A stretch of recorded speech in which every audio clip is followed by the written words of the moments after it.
How are you doing? Doing good? Yeah? Welcome. We are so excited to have every one of you here. Thank you for taking your time to take part in this important conversation. And of course, thank you to the whole SHE crew for making this very important conference happening. This is so exciting. Yes. Okay. My name is Mette. And I'm Lena. And we're here from the National Association 1001 Days. And Lena, can you tell us a bit, these 1001 days, what are they and why are they so critical? Yeah, sure. So the name 1001 Days reflects the time from conception till the baby or the child is 2 years of age.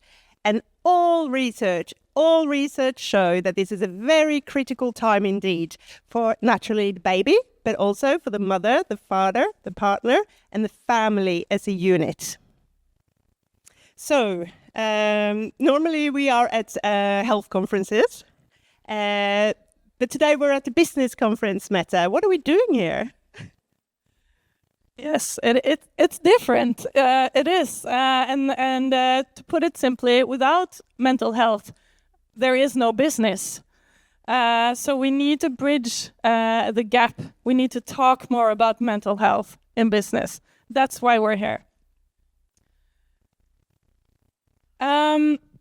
We have an amazing panel, and before we start the discussion, Lena and I just wanted to say a few quick words about why we're here. So I want to ask you all to take a moment and reflect on what do you think is the most common complication in regards to pregnancy and birth in Norway today? Spoiler alert, it's not hemorrhoids.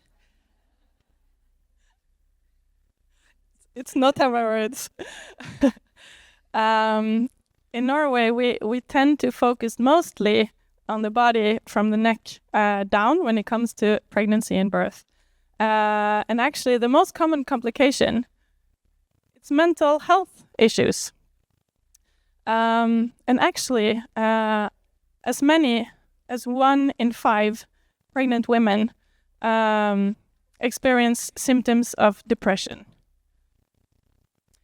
That's a lot. And these women from this study, they all have high education. Most of them have partners. So it's quite a significant number that we need to note. And if anyone in the room here today has been through this, I just want to say you're absolutely not alone. This is a lot of women go through this. And it's not your fault. You're not a bad mother. And with the right help at the right time, everyone gets better. Yes, and we need to lift and support all parents.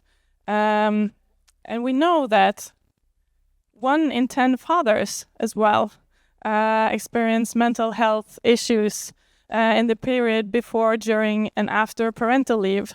And in Norway, we're good at equality in many aspects. But if we really want true equity at work, we need to also build support systems that include fathers and partners as well. Yes, this woman. Who is this, Lena? Oh, this is Professor Claudia Goldin, a woman that we hadn't heard about a few years back, but she actually won the... Are we blocking? Top plus. Yeah. She won the Nobel Prize in 2023 in economics. This is significant. She was actually here in Norway, but I don't think I didn't notice that she was here. And if I did, I would naturally go and try to get a meeting with her. So what did she win the prize for?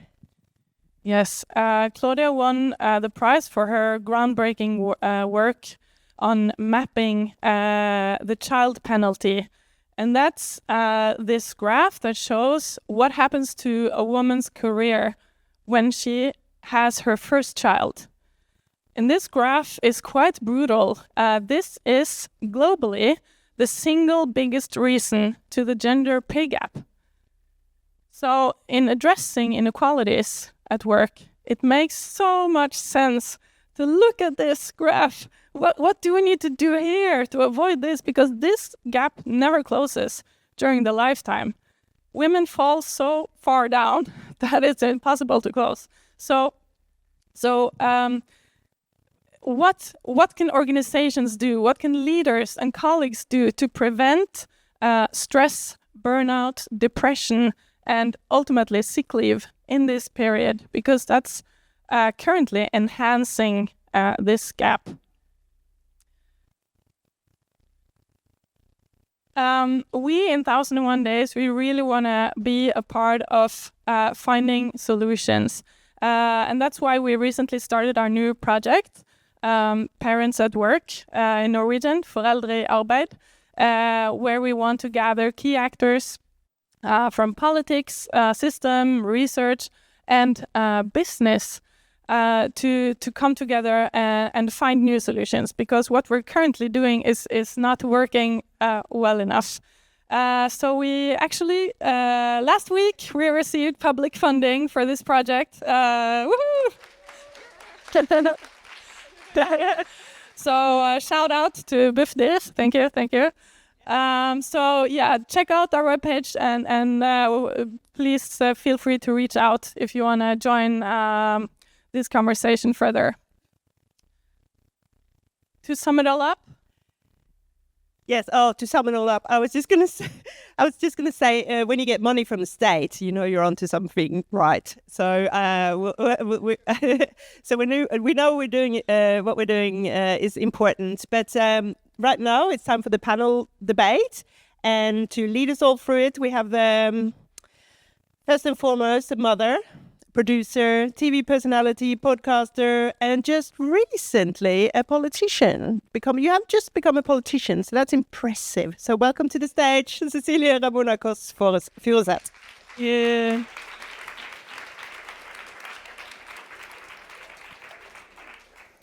Thank you. So my name is Cecilie Ramonakos Furuseth. English is not my first language, so if I stokker om på noen ord, so sorry for that. I am especially invested in this topic because I am married. I have 2 small kids, 3 years old and 4 years old. And we both work full time. And I have lost count of how many times we've asked each other, how is this even possible? Like, how is this actually going to work? This doesn't seem like, should we work 100% and still give our kids like the childhood they deserve? It seems impossible to me. Because we are never enough. Never enough at work and never enough at home. And I am not alone in feeling this way. And paradoxically, Norway is falling behind, even though we have all the welfare systems in place. Parents of young children, they are overrepresented in sick leave statistics due to stress, anxiety, depression, and burnout. So today we are going to explore the current situation for parents of young children and how you, as leaders in the workplace, can create better conditions that benefit both employers and parents. And I'm just curious, how many in this room right now are leaders? Okay, so there's a few. And how many have kids? How many are worried that you won't make barnehagehenting today? Yeah, me too. Yeah, so we have a panel of brilliant people. And first, please join me in welcoming one of the panelists, Anne-Claire de Liedekerke, President of Make Mothers Matter. Thank you.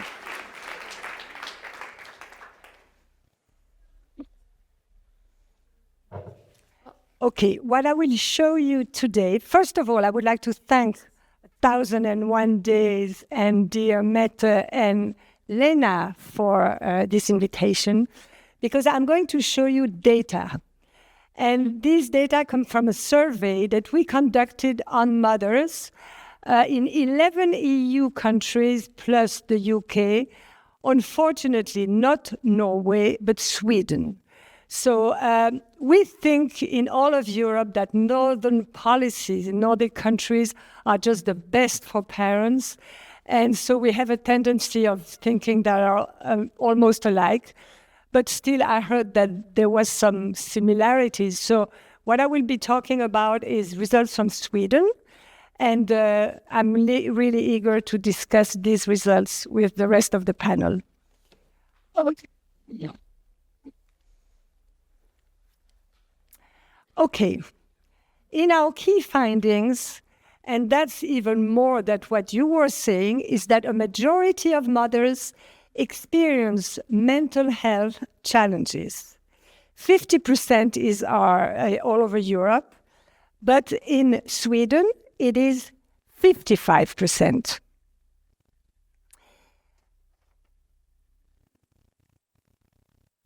The question we're asking is, did you experience any of the following mental health issues in the past year? Anxiety, depression, burnout, peripartum depression, other. You can see that Sweden is almost everywhere higher. And in depression, Sweden is number 1 in all EU countries.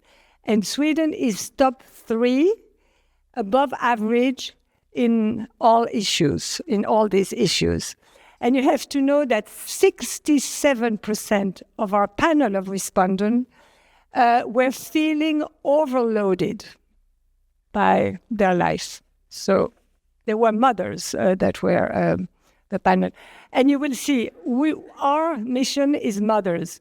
But of course, we know that fathers are just as crucial for children as mothers are. And you will see that they are part of the solutions for mothers. Alors, we identify 3 reasons to help us understand this mental health problem. One was the workplace rigidity.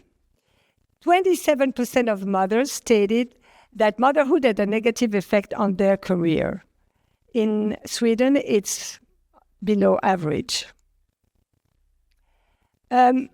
The 23% of mothers reduced their working hours, only 10% in Sweden, and 55% change their working status after having a child. That's below average also in Sweden. And what are the reasons why mothers change their working status? You'll see that in Europe, before becoming a mother, the left hand is all EU countries, before becoming a mother, after child 1, and currently. This is Sweden. And you can see that Sweden, the change is far less important as it is in the other EU countries. Before being a mother, after 1 child, and currently. Most of our mothers had children from 5 up to 10 or 12 years old. So some had babies, but a lot have had children a little bit older. There is a slide that it's not there. Sorry, it's there. The main reason for mothers to change their working status was, I wanted more time with my children. That's consistent all over Europe. All over European countries, that mothers want more time. Financial reasons are the second. And then in Sweden, you can see that medical reasons are a little bit higher, but there is no poor availability of childcare options. That's really interesting to see, because in most EU countries, that's a reason. I wanted also to tell you one thing that's not in our slide. That's the preferred work-life balance per age of the children. So most mothers from age 0 to 2, 56% of them want to combine work and family life, work part-time, that's it. That's preferred. It's not what they actually do, it's what they would like to do. 3 to 5 years old, still 63% average, 69% in Sweden. 6 to 11 years, it's still 53%. So a majority of mothers would like to combine work and being with their children. And that's 56% in Sweden, a little bit above average. And then it goes below after the child is 12 years old. So it's work at home and work outside the home that they would like to, that the majority of mothers would like to do all over Europe.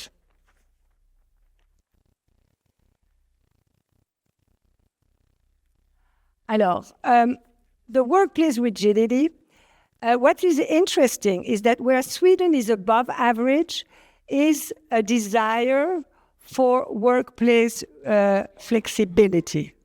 The first one, adjusted working hours. The second one, ability to work from home more. The rest, Sweden will be below average. So what mothers want from their workplace is more flexibility. The second reason, so the first was workplace rigidity. The second reason that we identified is unbalanced family dynamics. Okay, here we identified the tasks that parents do for their children. Tangible task, which is changing, driving, wherever. Non-tangible task is what we call usually the mental load. I need to think about that. I need to make sure that this is done. I need to preview this. Okay. The emotional needs of the child, comforting, nurturing, and the physical need of the child. Okay. So in all these tasks, where the mother was involved in a minimum way compared to the father was 63%. In everywhere, it was higher. And the maximum involvement of mother was 70%. You can see that Sweden is about the same as the rest. So the mother in every of these tasks is more engaged than the father or the partner. There is a persistent imbalance in household responsibilities, although, really, I won't say anything. That would be for that discussion. Okay. Alors, ici, percentage of fathers who took less than their entitled paternity leave. In the average is 12% who will take less than their average paternity leave. In Sweden, it will be 37%. Alors, another question that's interesting is that who is, besides the time when the mother is with the child, who is taking care of the child when the mother is at work? Okay, so when the child is not at school, preschool, before usually the age of 5 or 6, it's in Sweden, it's highly the nursery school or daycare. Then it's the grandparents, then it's the mother, and the co-parent is, the father is not there a lot in there. And then when the child becomes older, there is a better balance, and mothers remain the primary caregivers of their children. And nursery, of course, they are at school, so they don't need the nursery. You have to understand that it's really when the child is on its own who is taking care of it. It's not when it's at school. So you can see that the involvement of the mother is the highest in all points. And then the last slide that I want to show you is the fact that I won't discuss that because it's not the subject we're discussing about workplaces, insufficient societal and policy support. And here, mothers in Sweden feel best supported. That's 63%. In the average in Europe, there are still 41% of mothers who feel unrecognized, but Sweden is not in that case. So I think that's something. So we heard what mothers are saying, what are their challenges, what is their reality, and we are really looking forward to understanding how to understand that and what can be done about it to really meet the needs of the mothers. we don't want to talk about them, but we want to let them talk and then discuss what they are saying. So, right up.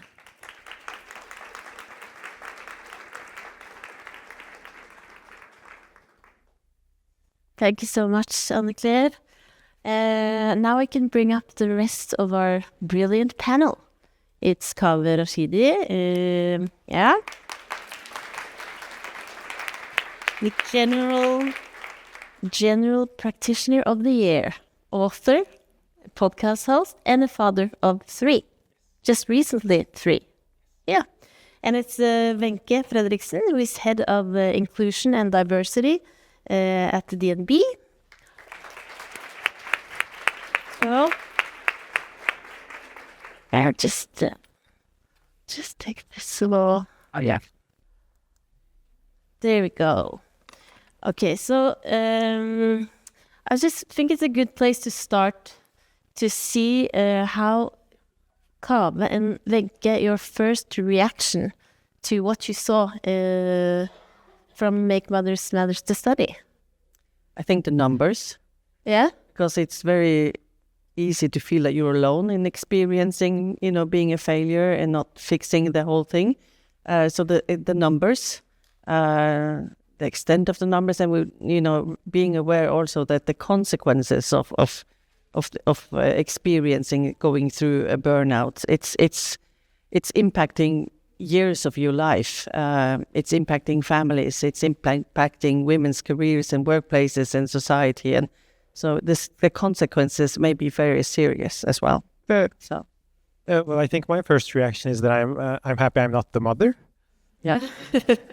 I've got the easier job. I get to have all the joy of the 3 kids without having pregnancy, labor, birth, that period of time where your body is hooked to the baby, and I don't need for society to fit me into their plans, because it's much easier to be a father.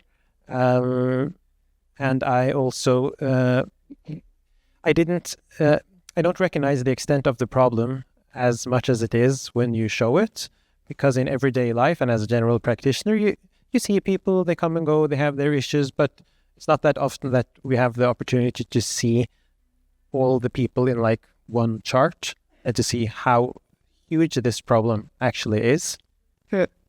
And Anne-Claire, this is a major study with 9,600 mothers, and some of the findings are pretty alarming. So what would you say is the most concerning one? Like, what do we need to address most urgently?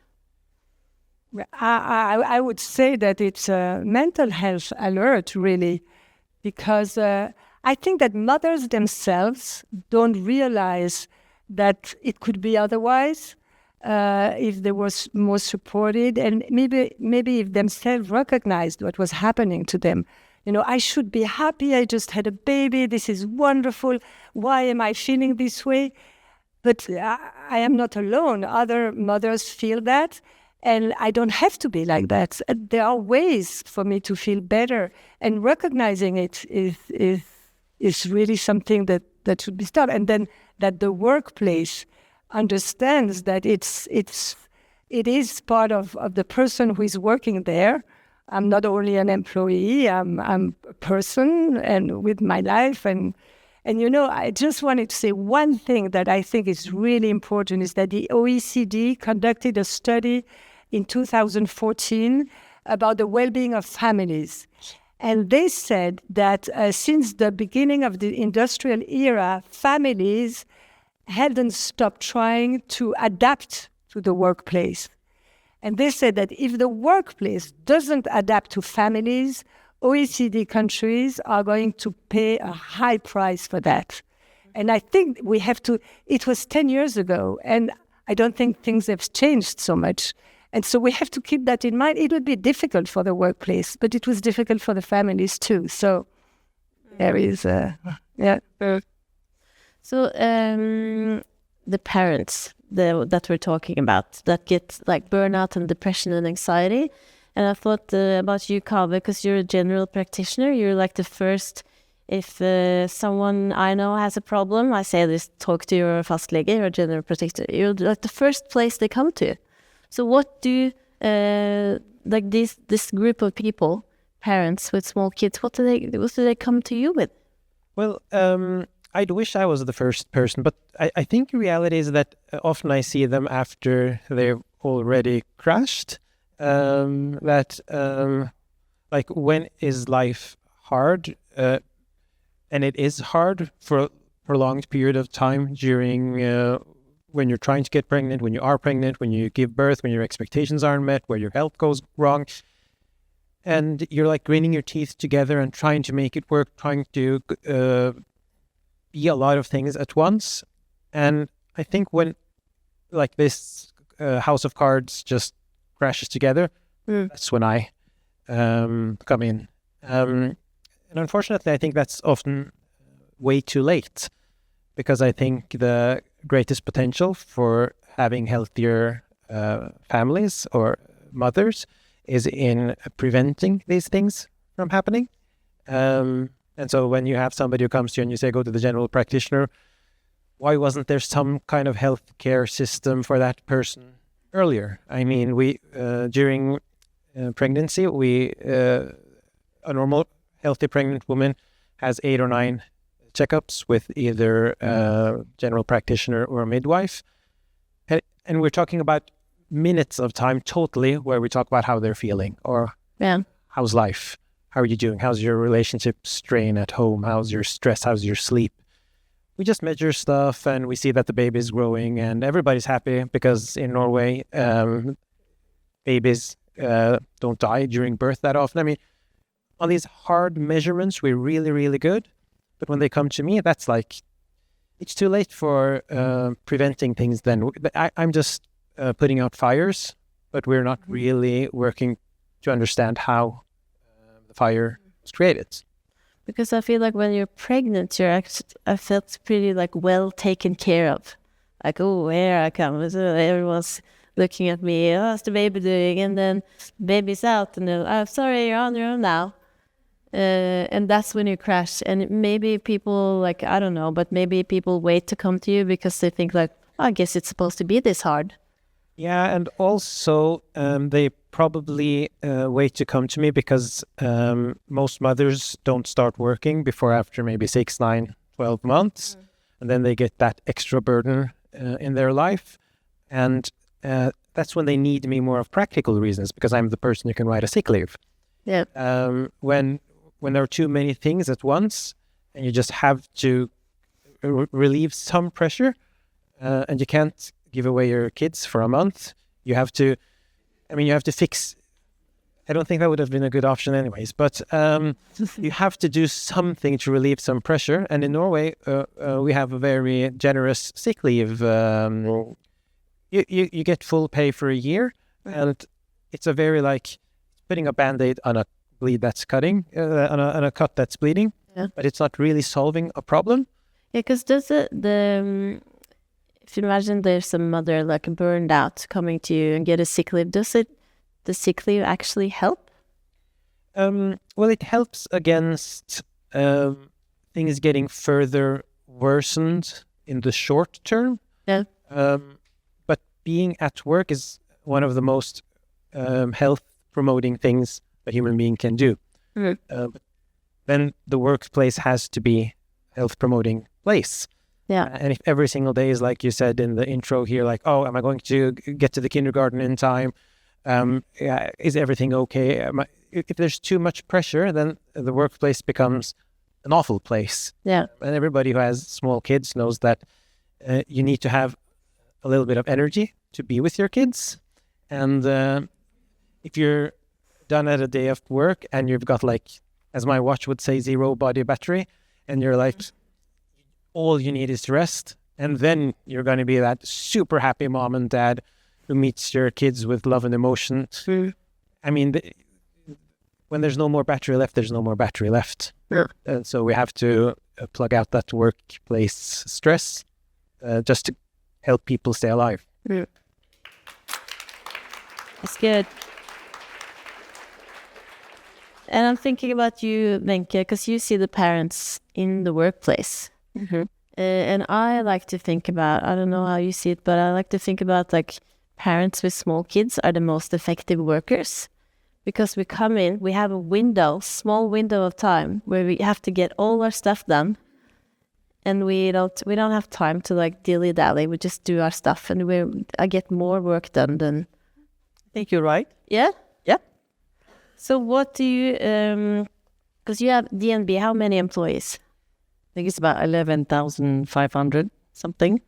So a lot of people. Big, it's huge. Yes. So what does DNB do to support parents before and during and after parental leave? I think the short answer today is clearly not enough. And we struggle with sick leave, especially in the age group for long-term sick leave for women. We know that at the age range of 35 to 39, there are 6 times as many women on long-term sick leave as men. And that is a red flag, and that's why we are currently having a new project where we are looking at how to support parents before, during and after parental leave. And of course, one of the objectives is to reduce the sick leave, but then again, we need to understand the whole situation, women's health and what they're going through. And the thing was that I think it was right before Christmas, I got a LinkedIn message from Mette. And, since I joined the MBA, I've become very popular. It's not me, it's the company, right? So I get many of those. But Mette's I read, and I was like, I immediately said, we need to talk. And we just updated our strategy for diversity and inclusion. And one of our priorities is to focus on women and sick leave, but also the parental phase and how you prepare parents before, a very major change in their lives. It's how you follow up when they are on maternity leave, and also how you plan for coming back. So I think that learning more about the 1001 days, it was like an eye opener to me about the extent of the problem, and that the thing is we can do something about this. Yeah. And you can say to a person, pull yourself together, but this is structural things that we can also change as an employer. So we are just looking at this project now and looking for best practice of things that we can. So I hope that if I get invited for a same event like this next year, I can be proud of what we have achieved, but this is work in progress, and we are struggling like everyone else. Yeah. So, but it is important, and also I think we talk about the times that we are in, because I'm a baby boomer, and our lives have been like this, but now it's a new time. It's a tough time. It's the financial situation in the world. It's wars and threats, and it's tough times. Yeah. Very tough time. Everyone's a little worried. Yes. Sad. In addition to everything. And even, you meet young people say, I don't think I want to have kids in this world. That's hard. Yeah. Yeah, and sad. So we have work to do. Yeah. But we have... You're focusing on it. So you can actually... Yes, and that was why the timing was so perfect. That we. Yeah. So now we are best friends, like. Yeah. And I wonder also, Wenche, because I've read a lot of interviews with you, and you've been open about experiencing severe burnout. And I read something that resonated, because you wound up in the hospital, and you called it a relief, so you can get a little break. And I think every mom has felt that way. I've felt that way. Maybe if I just get hit by a bus just a little bit, and I could just be in the hospital, nothing serious, and that is like a terrible feeling. It is. Yeah, I'm thinking like the thing for me was that I got pneumonia, and I almost died. I was hospitalized for 2 weeks, but I was like, I am sick. I'm not sick. No, that was such a major. It's something I'm like really sick. It's here. It's not here. It's easier to explain. Yes. Yes.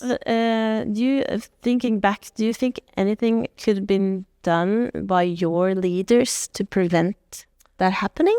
God, I have Big questions. Yes, and just to give you a short of the story was that I was 37, 2 kids, going back to work, and I was totally broken. And I was on full-time sick leave for 3 years. I got 50% on disability for 7 years. It took me 10 years before I could work full-time. I haven't been promoted since, for 24 years. My career, everything. But still I say it's a blessing in disguise. It was the best thing that could have happened to me because it gave me such a better life. And what could have helped me to avoid burning out? Well, I think first of all, awareness about mental health. It was like I had no idea. I was on autopilot. It was like I had no choice. I just need to get the kids to daycare, get them back and go, and then start working at night. So I was not listening to what my body was eventually screaming to me. And think about, what we want people, to prevent this. You need to be aware of, so I get panic attack. What is happening? I get anxiety. I got all kinds of infection, I got everything. The first one in daycare to get chicken pox, that was me. I got everything, everything. And that was a time when I should have stopped and said, what's going on? And think about when you're driving a car, you have a dashboard and you have these red lights blinking, You don't keep on driving if you're out of gas. I did. It's like everything was blinking. Another thing was that I wish that, if there had been leaders who had some knowledge and competence about mental health, and dared to talk about it. But I experienced leaders who had no idea what was going on. They didn't know, what anxiety was. And this was happening in the year 2000. And I was the only one back then with a mental health because that was not a topic. It was me, yes. And I also had leaders who didn't dare to talk about it. I also had leaders who did not want to talk about it because it was all about project deliveries and getting work done and no time for feelings here. Another thing that I think would have helped me was that if I could lower my expectations to myself, because I was trying to be perfect everywhere. I was like, a perfectionist in all areas of life. I tried to be. And I think if I had relaxed a bit more and stopped being so perfect, and this was without, social media and, what's they call all of these moms who bake cakes and cookies and everything, just to realize that you are good enough. And I've known my kids, they call me Toro Mama. And that's okay. It's okay. Yes. And also another thing that I think would have changed it for me, because I was in a consulting environment, and the thing was that you are supposed to peak your career before you are 40, 45, and if you don't do it, you're dead, right? And at the same time, life is in spagaten. I don't know what that is in English. Splits. But you are everywhere, and that's when you're supposed to peak your career. It's like, what? It's not doable. And that's why I wish someone could have told me, or that we had a career where you could peak your career at 61, like I'm doing now. Yeah.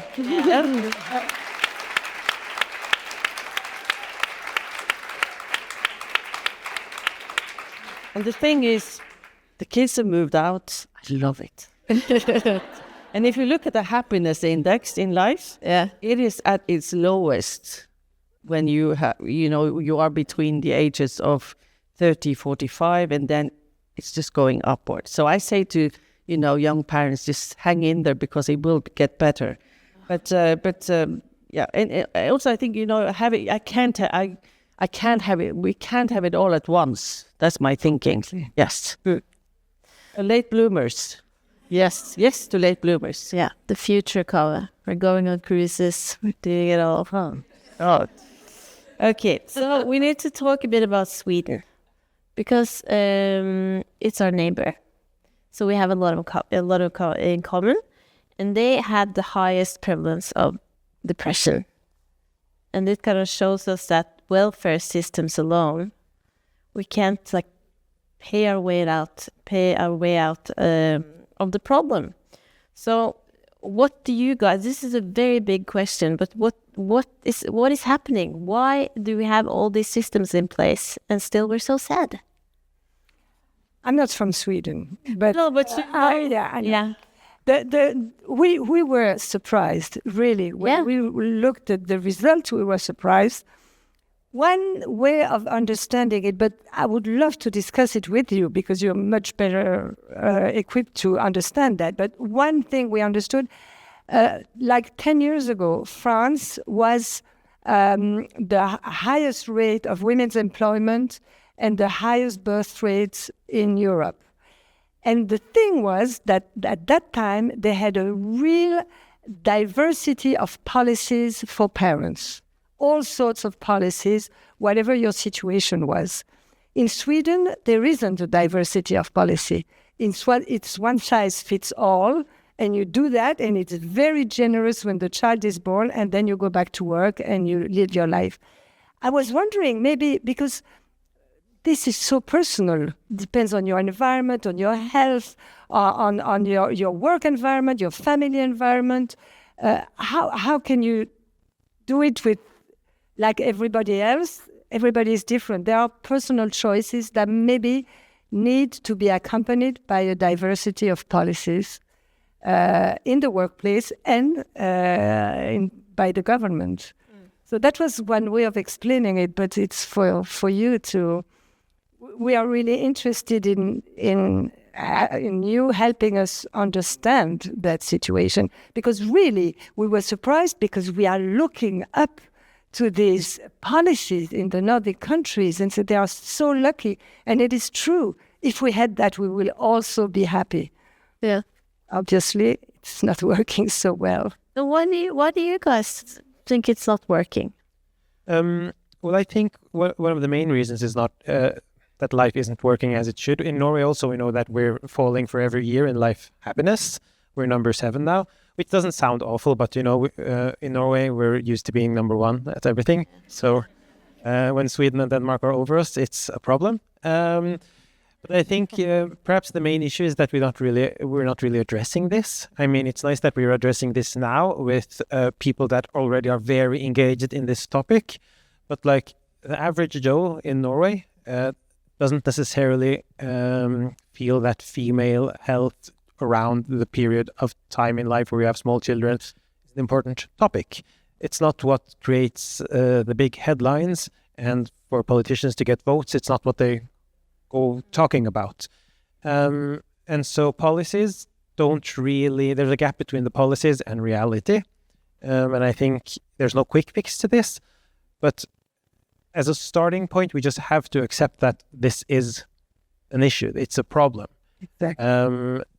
People, leaders, doctors, we need to be on a team that recognizes that we need to put more resources into fixing this, because the next generation isn't going to get it any easier. They're going probably to have less financial opportunities.